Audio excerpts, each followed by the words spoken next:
Hi everyone, welcome back. My name is Stephanie. So over the past few weeks, I've done several tutorials on AI agents. I've been showing you how to use them for everything from automation to content creation. But today I'm going to be talking about something that's becoming very important in the world of AI, especially as we move beyond just giving ChatGPT a one-liner and hoping for the best. We are talking about MCPs, okay? MCP simply means Model Context Protocol. Now I know that might sound a little bit technical, especially if this is your first time hearing it, but don't worry, I'm going to try my best to break this down in the simplest way possible. Now, to truly understand what MCP is, let's rewind a bit. So when large language models like ChatGPT first came out, we were all amazed. You could type things like, write me an email or tell me a bedtime story, and boom, it delivered. And we're all excited about it. We're all impressed about the results because we just had to give it simple prompts and we got impressive results. Over time, we realized something. The more context you give, the better the output you get. That's when prompt engineering became a trend, okay? Carefully crafting the exact wording of your request to guide the model towards the best response. Then things leveled up.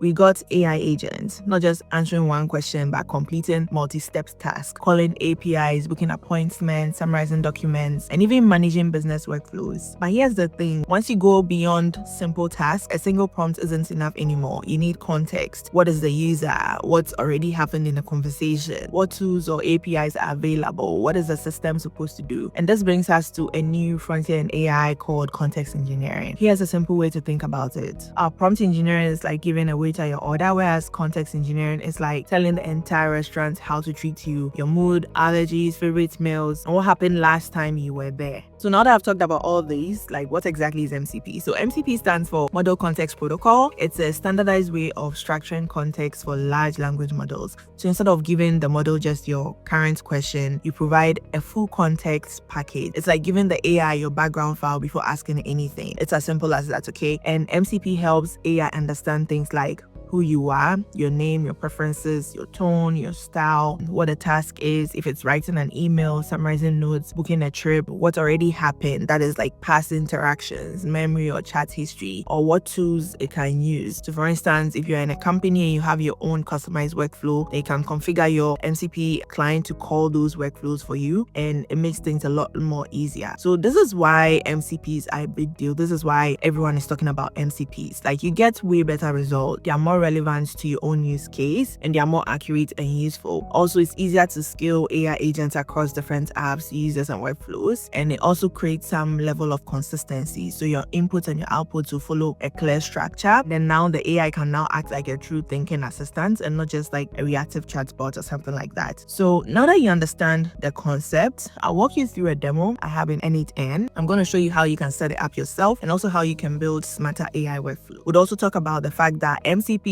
aren't just for n8n. It's just for the purposes of this tutorial that I'm showing you how I've set this up in n8n. But you could also call them even in tools like Cloud Desktop as well, or even in your web apps as well. So just stick around and let me know if this is exciting for you. Just make sure to like, subscribe, and all the good stuff. Okay, so I'm going to switch over to my computer, and then I'm going to show you exactly how this works in n8n. Okay, so over here in my n8n workflow, I have configured my MCP server, and I've also configured my MCP client. Okay, so this is basically my client. This is the interface in which I'm gonna use to connect to my server. In this client workflow I have here, I just have like an input as my trigger, and then I have like this model here, and then I have my connection to my MCP server, which is basically this one. And this MCP server really connects to some tools I have built myself in n8n. So I have, like, for instance, I have like a generate pinned comment tool, which I have built in n8n. So this is really just like a simple workflow that generates comments for my social media post. And then I have another workflow here, which I've built to sort of like provide me with like neighborhood insights based on an address. So these are the custom tools I built in n8n. I also do have another tool I built, which basically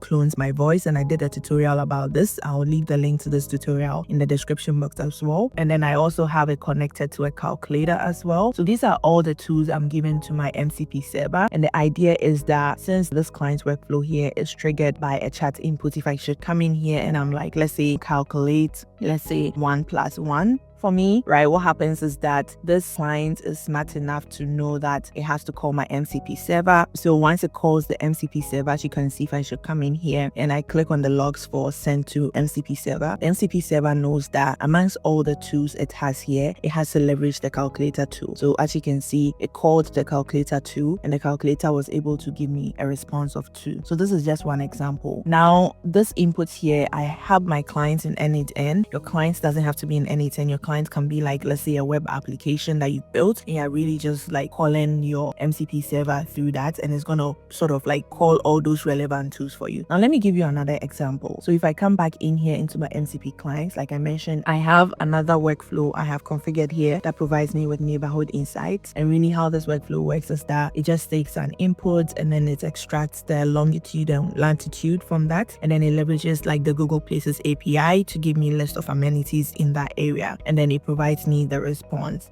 back. So if I come into my MCP clients in here and I'm like, let's say I need an address. If I have this address, for instance, if I come in here and I copy this address and I come into my MCP client and I'm like, can you provide me with some neighborhood insights for this address, and I paste this address in here and I should click enter, you'd see that my MCP client is smart enough to call my MCP server, and when it gets into my MCP server, it knows exactly the tool it should call based on the input I gave it. It knows that it should call the neighborhood insights tool, and the neighborhood insights tool is gonna call my own custom workflow that I have created in n8n, and it's gonna give me an output based on whatever I have in my workflow there. It's not gonna be using ChatGPT or anything. It's just basically gonna be using my own workflow that I have created. And as you can see, we have an output response that has been given to us here.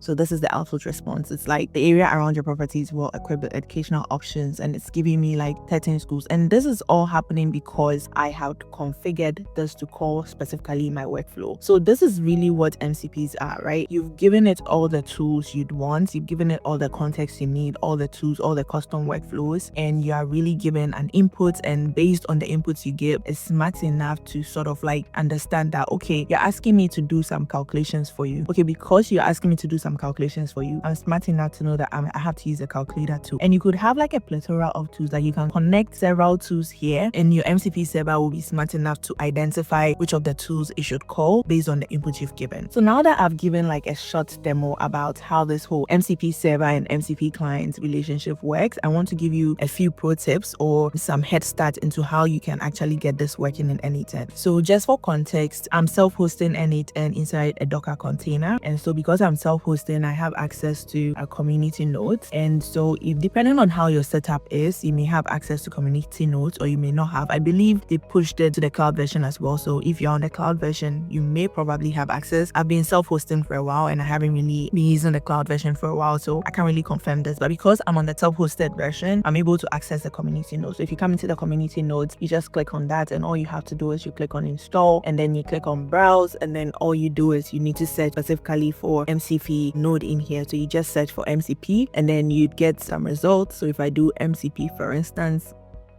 and you click on search, you'd get some results. So this is exactly the nodes you're looking for. So you're looking for the n8n-nodes-mcp, and so all you need to do, and make sure that you're reading through the explanation guide here. Know that if you are self-hosting, you need to go into your Docker Compose file and then enable this functionality. You need to set this to true in your Docker Compose file so that you'll be able to run the setup in n8n. So once you have that ready, all you need to do is you just copy the name of this exact node that you want, which is this one. You just copy this exact name, and then you come in here and then you paste it in here as a package name, and then you click on I understand the risk, and then you click on install. So since I already have this working in my workflow environment, I don't need to like install that again. I just wanted to give you a high level step on how you can get this working in n8n for you. Okay, so now that I've done that, the next thing I want to touch on is the fact that, like I said, I decided to have like my MCP client in n8n. You don't need to have them all in the same, like you don't need to have it in n8n. You could have it in your web application. You could call it from Cloud Desktop. It really depends. And if you want to call it for Cloud Desktop, you need to configure your Cloud Desktop setup to be able to call your MCP server. Or I believe you probably need to be on the paid version of Cloud. I'm not sure if you can do this on the free version, but if you want to call this MCP server outside n8n, I just want to let you know that you can do so. But if you decide to call your MCP server inside n8n, just make sure that you are keeping them separate, like you're keeping the client and then the server in separate windows. I try to do them in the same window, and I'll was having a number of challenges, and I don't want you to go through that stress. I know I've seen a number of tutorials online where they have the MCP server and the MCP client side by side. I tried to do that and it really didn't work out the way I wanted it to. Now, the other thing I also want to touch on, which I think is very key to get your workflow working, is to ensure that you are naming and describing each step or each node clearly. Because remember, once you put in an input text, you want to make sure that your MCP server sort of understands what text you're giving it, okay? So for instance, in here in my client, I've named it send to MCP server, right? And when I come into my MCP server here, I've made sure that I've named each of these tools clearly. And in each of these tools, I've given a description, okay? So for instance, I've said I call this tool to generate pinned comment to a LinkedIn post, and I've given a description of the type of message it should return. And inside here, I have the inputs, and I've said like define it automatically using AI. But using this description is very important because it sort of helps your LLM to know how it should generate the value. Because when you are putting in something, you're not a robot, right? You're not just going to put in the address. You're going to give it some context. It's going to be like, okay,